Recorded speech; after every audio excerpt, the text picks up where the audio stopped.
أعوذ بالله من الشيطان الرجيم بسم الله الرحمن الرحيم قال الله عز وجل في كلامه المجيد والفرقان الحميد محمد رسول الله والذين معه أشداء على الكفار رحماء بينهم تراهم ركعا سجدا يبتغون فضلا من الله ورضوانا وقال الله عز وجل في مقام آخر لقد جاءكم رسول من أنفسكم عزيز عليه ما عنتم حريص عليكم بالمؤمنين رؤوف رحيم وقال الله عز وجل في كلامه المجيد إنما يعمر مساجد الله من آمن بالله واليوم الآخر وأقام الصلاة وآتى الزكاة ولم يخش إلا الله فعسى أولئك أن يكونوا من المهتدين وقال النبي صلى الله عليه وسلم لولاك لما خلقت الأفلاك وقال النبي صلى الله عليه وسلم أحب البلاد إلى الله مساجدها وأبغض البلاد إلى الله أسواقها صدق الله مولانا العظيم وصدق رسوله النبي الكريم ونحن على ذلك لمن الشاهدين والشاكرين والحمد لله رب العالمين.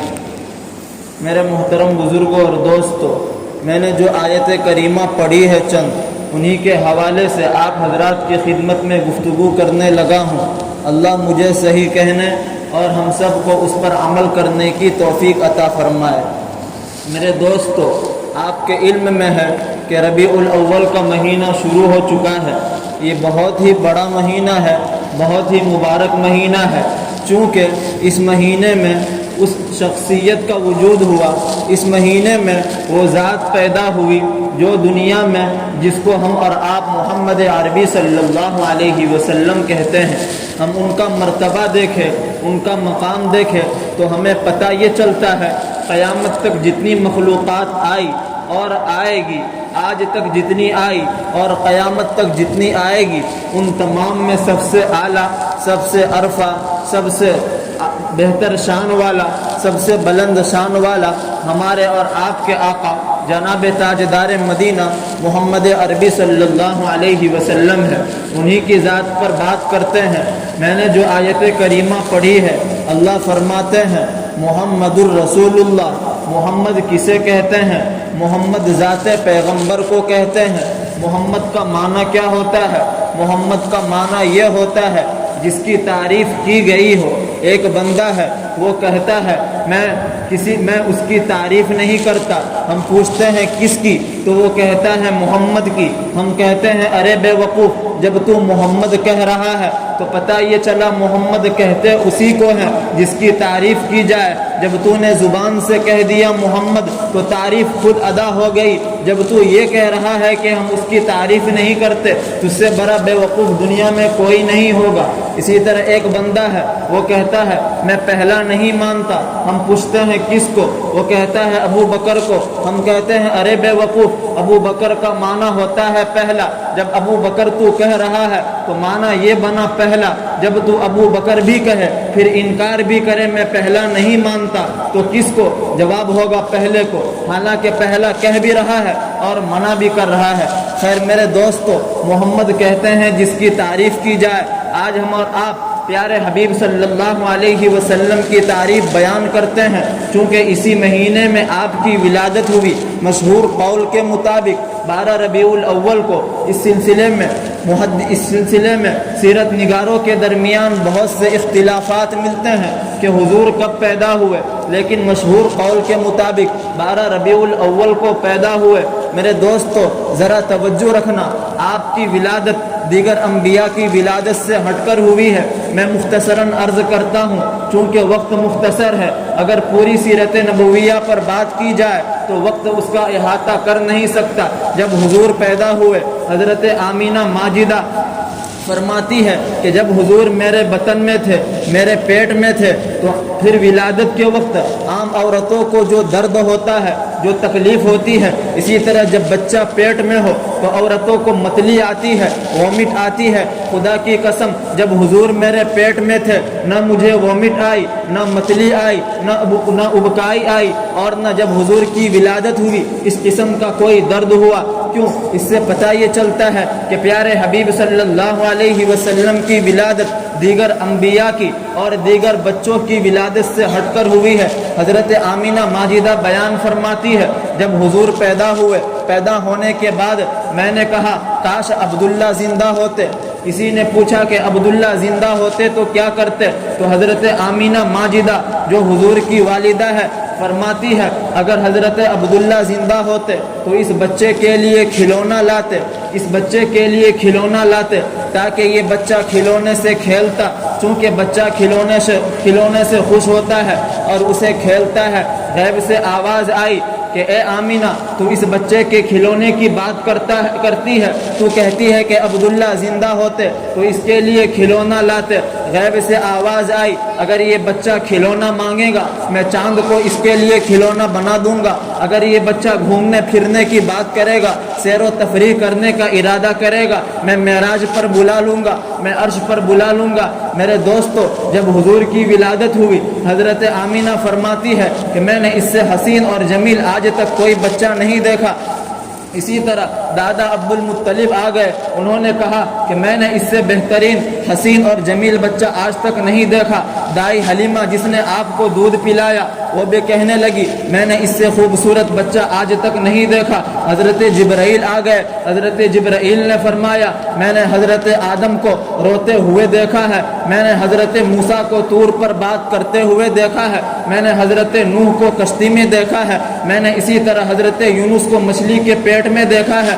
خدا کی قسم میں نے اس سے حسین اور جمیل کا بچہ آج تک دنیا میں نہیں دیکھا۔ ادھر سے خدا کی آواز آئی کہ اے آمینہ، اے عبد المطلب، اے جبرائیل، تم دیکھتے اس وقت جب میں اتنا حسین کسی کو پیدا کرتا، میں نے اس سے پہلے آج تک کسی کو اتنا حسین پیدا ہی نہیں کیا، جب میں نے پیدا ہی نہیں کیا تو تم دیکھو گے کہاں سے؟ میرے دوستو، پیارے پیغمبر صلی اللہ علیہ وسلم کی ولادت ہوئی، اس کے بعد آپ کی جو پڑوان چڑھی، آپ جوان ہوئے، عام بچوں سے ہٹ کر ہوئے۔ واقعہ بہت تفصیلاً ہے، میں عرض یہ کرنے لگا ہوں پیارے حبیب صلی اللہ علیہ وسلم کو جو نبوت ملی اور دوسرے انبیاء کو جو نبوت ملی دونوں میں فرق ہے۔ پیارے حبیب صلی اللہ علیہ وسلم کو نبی الانبیاء کہتے ہیں اور دوسرے انبیاء کو نبی کہتے ہیں۔ کیا مطلب ہے؟ ذرا توجہ رکھنا۔ نبی کا مطلب یہ ہوتا ہے کہ جس کے صرف امتی کلمہ پڑھے، اور نبی الانبیاء کا مطلب ہوتا ہے جس کے امتی اور انبیاء دونوں کلمہ پڑھے۔ میں اس پر دلیل پیش کرنے لگا ہوں۔ قرآن کریم میں اللہ فرماتے ہیں وَإِذْ أَخَذَ اللَّهُ النَّبِيِّينَ لَمَا آتَيْتُكُم مِّن كِتَابٍ وَحِكْمَةٍ ثُمَّ جَاءَكُمْ رَسُولٌ مُصَدِّقٌ لِّمَا مَعَكُمْ لَتُؤْمِنُنَّ بِهِ وَلَتَنصُرُنَّ۔ اللہ تبارک و تعالیٰ نے تمام انبیاء کو جمع کرنے کے بعد ان سے ایک عہد لیا، ایک وعدہ لیا کہ میں تم کو ایک کتاب دوں گا، اسی طرح ایک رسول تمہارے بعد آنے والا ہے، تم سب اس پر ایمان لانا۔ پتہ یہ چلا کہ سب انبیاء کو حکم ہو رہا ہے پیارے پیغمبر پر ایمان لانے کا، چونکہ آپ صلی اللہ علیہ وسلم کا درجہ تمام انبیاء سے بڑھا ہوا ہے۔ اسی طرح میں دوسری دلیل پیش کرتا ہوں۔ جب حضور معراج پر جا رہے تھے حضرت جبرائیل علیہ السلام بھی ساتھ تھے، تمام انبیاء کو بلایا گیا۔ مسجد اقصی فلسطین کے اندر تمام انبیاء علیہ السلام حاضر ہے، انتظار میں ہے کہ نماز کون پڑھائے گا۔ حضرت جبرائیل فرماتے ہیں تقدم یا محمد، اے محمد آپ آگے بڑھیے۔ پتہ یہ چلتا ہے سب انبیاء کی موجودگی میں جس کو امامت کا عہدہ ملے، جس کو مصلی امامت ملے، وجہ اس کی یہ ہے کہ وہ سب سے بہتر ہے، سب سے اعلیٰ ہے، سب سے افضل ہے، اور سب سے جو بہتر ہے اسی کو عہدہ امامت ملا کرتی ہے۔ پیارے پیغمبر صلی اللہ علیہ وسلم کو سب انبیاء کی امامت کرانے کا شرف حاصل ہوا۔ اس سے پتہ یہ چلا کہ حضور صلی اللہ علیہ وسلم نبی الانبیاء ہے، تمام انبیاء کے نبی ہے، اور دیگر انبیاء صرف نبی ہے، اپنی امتوں کے نبی ہے۔ میرے دوستو، پیارے پیغمبر صلی اللہ علیہ وسلم کے ہم امتی ہے۔ دوسرے انبیاء جو آئے ان کی امت کی مثال اور ہماری مثال کیا ہے؟ ذرا توجہ رکھنا۔ میں ایک بات عرض کرنے لگا ہوں۔ پیارے پیغمبر کی مثال ایسی ہے جیسے کہ ایک چشمہ ہوتا ہے، چشمے سے پانی پھوٹتا ہے، پھر وہ پانی آہستہ آہستہ جا کر سمندر میں پورا سمندر بنتا ہے۔ اسی طرح جب وہ سمندر بن گیا تو بعض لوگ سمندر سے پانی لیتے ہیں، بعض لوگ چشمے سے پانی لیتے ہیں۔ اسی طرح حضور کی ذات کو سمجھے، حضور کی ذات ایسی ہے جیسے کہ چشمہ ہوا کرتا ہے، دیگر انبیاء کی ذات ایسی ہے جیسے کہ سمندر ہوا کرتا ہے۔ جس نے حضور کا کلمہ پڑھا اس کی مثال ایسی ہے کہ اس نے چشمے سے پانی پیا، اور جس نے دوسرے انبیاء کا کلمہ پڑھا اس کی مثال ایسی ہے جس نے سمندر اور تالاب سے پانی پیا۔ ہم چونکہ حضور کے کلمہ پڑھنے والے ہیں، حضور کے امتی ہیں، تو ہم چشمہ سے پانی پینے والے ہیں۔ دوسرے انبیاء کے امتی جو ہے وہ تالاب اور سمندر سے پانی پینے والے ہیں۔ اس سے پتہ یہ چلا پیارے پیغمبر کا درجہ سب سے بڑھ کر ہے۔ خیر میرے دوستو، خالی صرف باتیں کرنے سے کام چلنے والا نہیں ہے۔ میں جو بات عرض کرنے لگا ہوں دراصل بات یہ ہے، جب اتنے حسین ہے، اتنے جمیل ہے، اتنے اعلیٰ ہے، اتنے عرفہ ہے، آپ سے بہتر کوئی نہیں، تو آج ہمارے اندر یہ بات کیوں ہے؟ جو چیز اعلیٰ ہو، جو عرفہ ہو، اسے اپنایا جاتا ہے، اسے چھوڑا نہیں جاتا۔ آج ہمیں دیکھا جائے تو ہمارے طریقے حضور کے طریقے سے ہٹ کر ہے۔ آج ہمیں دیکھا جائے تو ہمارے اندر جو کمیاں پائی جاتی ہے وجہ اس کی یہ ہے کہ سنت رسول اللہ پر عمل نہیں کرتے۔ واقعتاً اگر سنت پر عمل کرتے تو یہ کمیاں دور ہو جاتی۔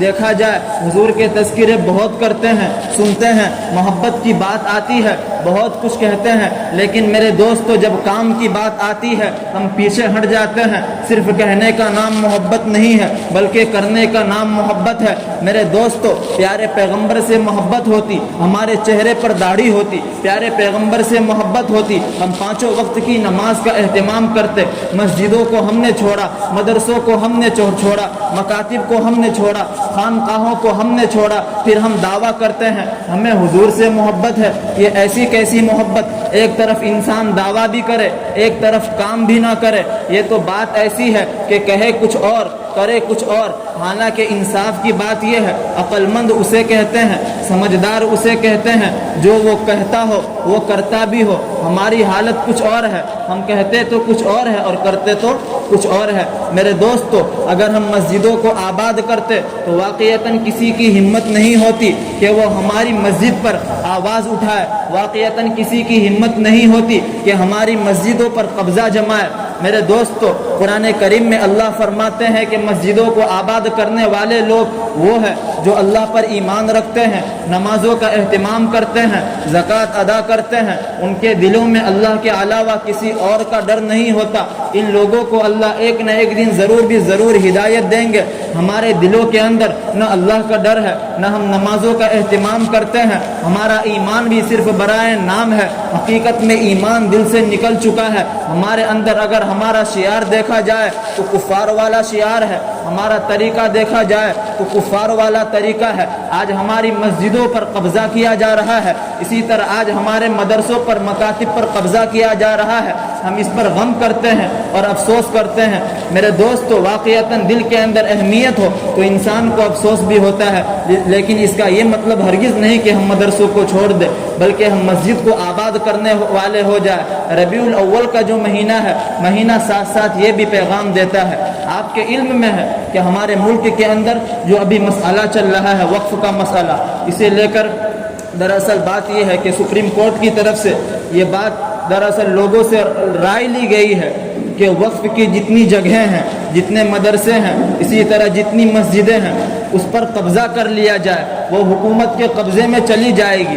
تو اس کے لیے رائے لی گئی ہے کہ اگر رائے اس تعداد میں زیادہ آتی ہے کہ وقف کا جو بل ہے وہ پاس نہ ہو تو پھر انشاءاللہ وہ بل پاس نہیں ہو سکتا۔ تو اس کے لیے طریقہ ایجاد یہ کیا ہے کہ جگہ جگہ مسجدوں کے اندر اور اسی طرح آپ کے واٹس ایپ کے اندر میسج چلایا گیا ہے، ایک لنک آتی ہے، اس پر کلک کرنے کے بعد ویب سائٹ میں پہنچتے ہیں، پھر وہاں پہنچ کر اپنی رائے ظاہر کرتے ہیں کہ ہم اس بل سے اور اس قانون سے متفق نہیں ہیں، ہم نہیں چاہتے ہیں کہ ہمارے وقف کے مسجدوں پر اسی طرح مکاتب پر کوئی قبضہ کرے۔ تو خیر میرے دوستو اسی طرح یہاں بھی اور دوسری مسجدوں میں بھی وہ کاغذ چپکائی گئی ہے، وہاں اسکینر ہے، تو آپ اپنی رائے اس طرح ظاہر کریں۔ اللہ تبارک و تعالی ہم سب کو کہنے سننے سے زیادہ عمل کرنے کی توفیق عطا فرمائے۔